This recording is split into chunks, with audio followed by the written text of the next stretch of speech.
話す日本語。こんにちは。話す日本語です。하나스 일본어입니다. 오늘은 일본어 작문 연습을 해보도록 하겠습니다. 일상생활에서 자주 쓰는 단어와 꼭 필요한 문법으로 구성했습니다. 그럼 시작하겠습니다. 치약도, 칫솔도, 면도기도, 속옷도 잊어버리지 않도록 제대로 준비했어. 이 문장은 여행이나 외출 전에 짐을 챙기면서 말하기에 좋은 문장인데요. 한국어로 자연스럽게 말할 땐 치약도, 칫솔도, 면도기도 이렇게 도도도로 말하지 않고 치약, 칫솔, 면도기도 라고 하겠죠.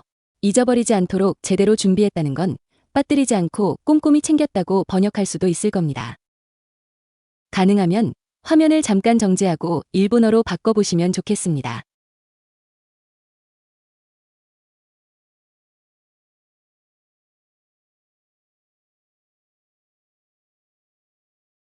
치약은 일본어로 뭐라고 할까요? 歯磨き粉。歯磨き粉。 직역하면 이를 닦는 가루입니다. 이를 닦다를 일본어로 이렇게 표현합니다. 歯を磨く。歯を磨く。 치약이라는 단어와 비슷합니다. 조사 오를 빼고 미가쿠가 미가키가 된 것입니다. 일본어에서는 동사의 마스형 어간이 명사처럼 쓰이는 경우가 많은데 이것도 그런 경우입니다. 가루라는 단어는 단독으로 쓰면 코나 라고 하지만 치약처럼 단어 뒤에 붙이면 코만 씁니다. 그래서 밀가루는 다음과 같이 표현합니다. 小麦粉。小麦粉。 칫솔은 일본어로 뭐라고 할까요? 歯ブラシ。歯ブラシ。 하는 치아이고 브라시는 영어의 브러시에서 온 것입니다. 칫솔은 참 빨리 닳습니다. 그래서 칫솔을 바꿨습니다라는 문장을 만들어 보겠습니다. 歯ブラシを変えました。歯ブラシを変えました。 면도기는 일본어로 이렇게 말합니다. カミソリ。カミソリ。 면도기는 한자로 삭도라고 쓰기도 하지만 일상에서는 가타카나로 많이 씁니다. 수염을 깎는다고 할 때 그 깎는다에 해당하는 한자가 면도기의 한자와 같습니다.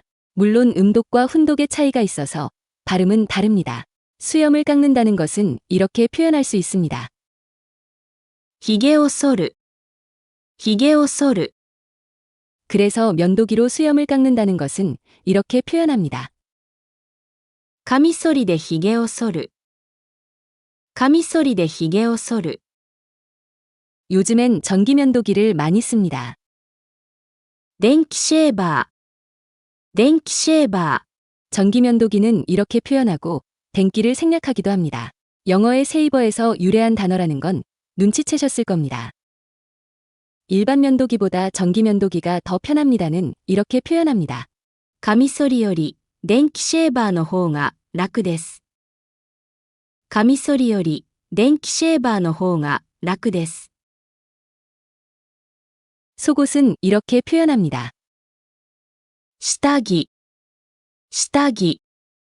아래에 입는 것이라는 의미이지만 속옷을 말합니다. 깃도는 키가 들어간 단어들을 보겠습니다. 着物。着物。 기모노, 水着。水着。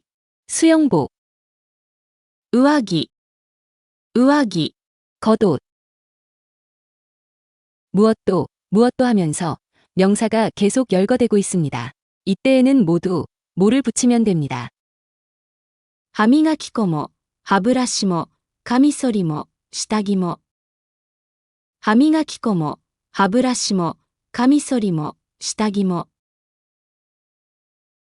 이제 잊어버리지 않도록이라는 표현을 해야 하는데요. 문맥상 뭔가를 빼놓지 않는다는 의미입니다. 일본에서는 두고 오지 않는다, 빠뜨리지 않는다는 것을 잊지 않는다고 표현합니다. 즉 와스레로로 이것들을 모두 표현합니다.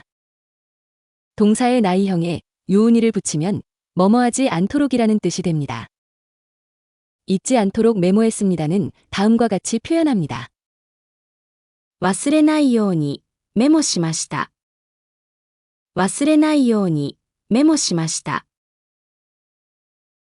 제대로, 똑바로, 확실히, 꼼꼼하게라는 부사는 이것입니다.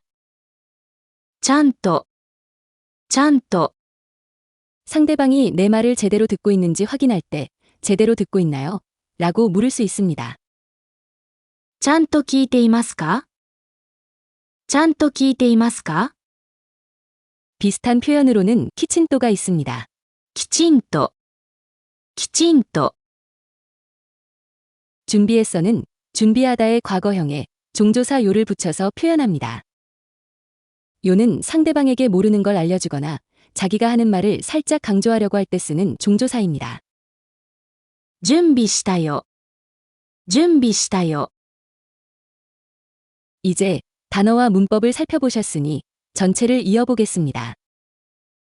치약도, 칫솔도, 면도기도, 속옷도 잊어버리지 않도록 제대로 준비했어. 歯磨き粉も、歯ブラシも、カミソリも、下着も忘れないように、ちゃんと準備したよ。歯磨き粉も、歯ブラシも、カミソリも、下着も忘れないように、ちゃんと準備したよ。歯磨き粉も、歯ブラシも、カミソリも、下着も忘れないように、ちゃんと準備したよ。歯磨き粉も、歯ブラシも、カミソリも、下着も忘れないように、ちゃんと準備したよ。 다음 문제입니다. 비가 올 것 같았기 때문에 우산을 가지고 가기로 했습니다.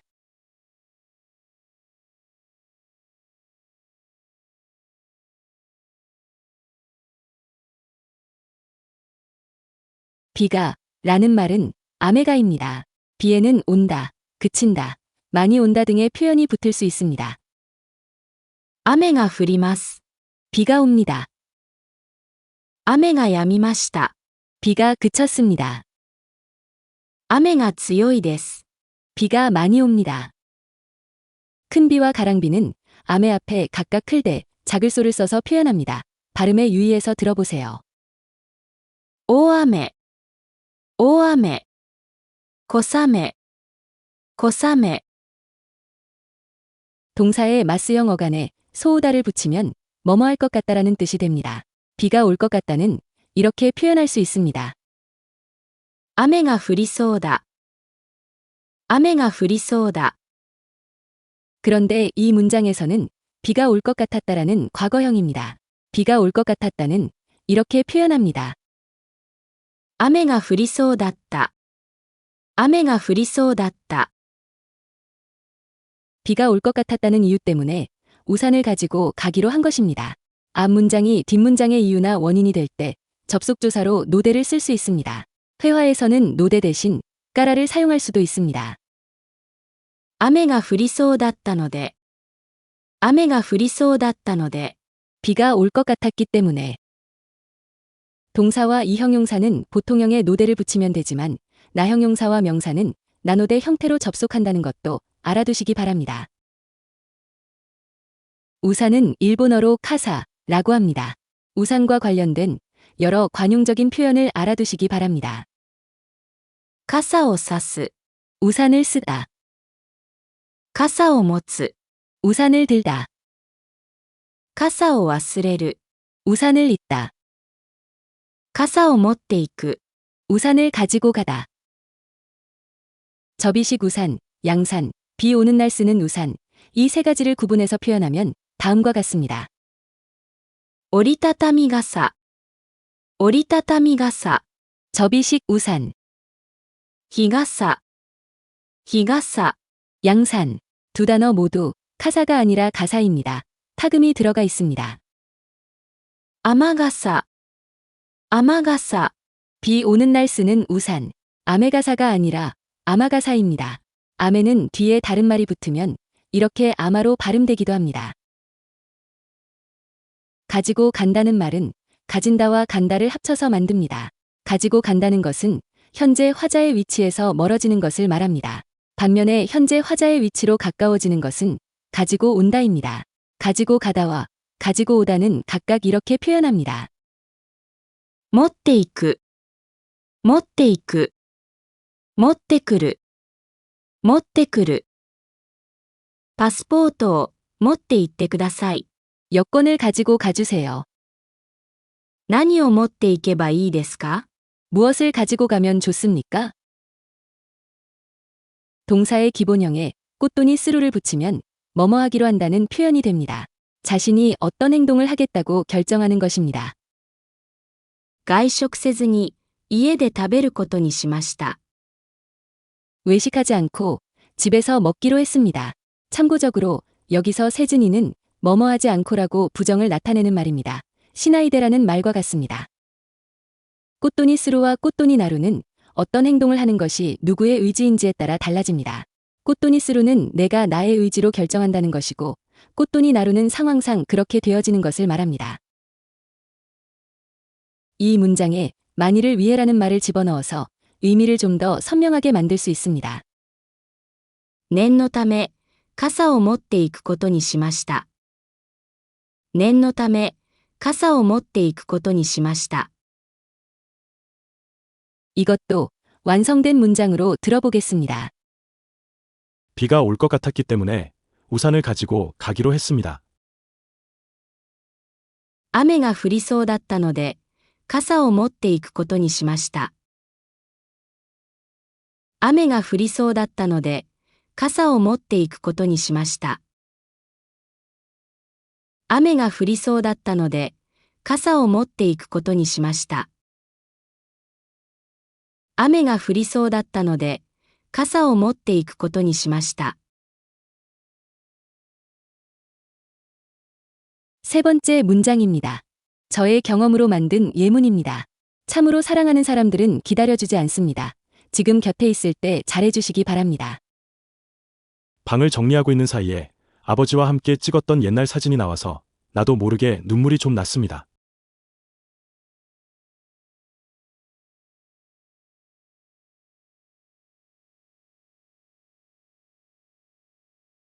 방을 部屋を 정리한다는 것은 이렇게 표현합니다. 片付ける。片付ける。 이것은 물건을 제자리에 놓거나 어질러진 것을 정돈할 때 사용하는 표현입니다. 机の上を片付ける。 책상 위를 정리하다, 荷物を片付ける。 짐을 정리하다. 그런데 여기에서는 정리하고 있다 라고 현재 진행형으로 표현해야 합니다. 片付けている。片付けている。 뭐뭐 하고 있는 사이에 뭐뭐 하고 있는 동안에라는 말은 이렇게 표현합니다. ているうちに。ているうちに。 그런데 이 표현은 번역할 때 뭐뭐 하고 있는 사이에라고 직역하면 뭔가 자연스럽지가 못합니다. 그래서 번역을 할 때는 뭐뭐 하다 보니 뭐뭐 하다가 이런 식으로 번역하면 좋습니다. 사진을 찍다는 현재형과 사진을 찍었다는 과거형은 각각 이렇게 표현합니다. 写真を撮る。写真を撮る。写真を撮った。写真を撮った。 옛날은 무카시입니다. 무카시는 명사이지만 옛날에 라고 말을 꺼낼 때는 부사처럼 쓰일 때도 있습니다. 아버지와 함께 찍었던 사진이라는 말에서 중심이 되는 단어는 사진이고 나머지는 사진을 꾸며주는 말입니다. 특히 아버지와 함께 찍었던 이라는 동사구가 사진이라는 명사를 꾸며주고 있습니다. 父と一緒に撮った昔の写真。父と一緒に撮った昔の写真。 아버지와 함께 찍었던 사진. 이렇게 명사 하나를 동사구와 다른 명사가 꾸며주는 복잡한 구조일 때 별것 아닌 문장인데도 잘 들리지가 않습니다. 이렇게 길게 꾸며주는 문장을 많이 경험해야 독해도 청해도 해결이 됩니다. 이 문장처럼 동사의 과거형이 명사를 꾸며주는 경우를 몇 개 더 보겠습니다. 昨日、買った本。昨日、買った本。 어제 산책, 友達が作った料理。友達が作った料理。 친구가 만든 요리, 昔、住んでいた町。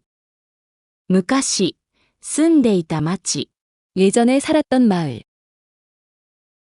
나온다는 표현은 대류이지만 나에게 나타났다는 것을 강조하기 위해서 여기에 크루를 덧붙입니다. 出てくる。出てくる。 비슷한 표현으로는 발견된다는 뜻의 이 단어가 있습니다. 見つかる、見つかる。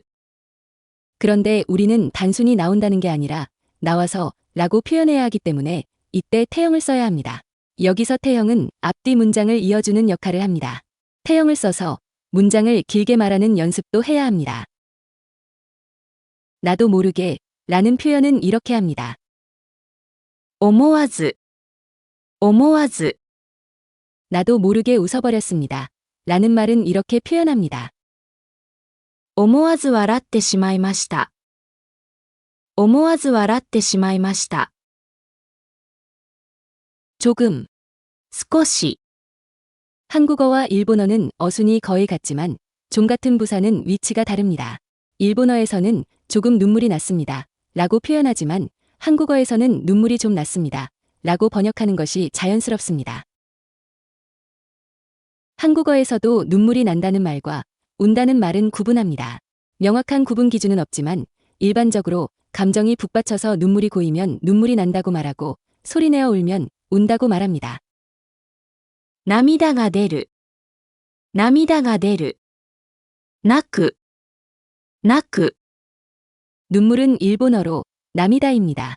사랑하는 사람이 남이다, 정말 남이다, 느껴지면 눈물이 납니다. 남이다, 눈물이라는 뜻입니다. 직접 만들어 본 문장은 완전히 내 언어가 됩니다. 이제 전체를 이어붙여 들어보겠습니다.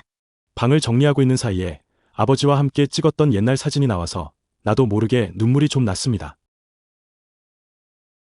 部屋を片付けているうちに、父と一緒に撮った昔の写真が出てきて、思わず少し涙が出ました。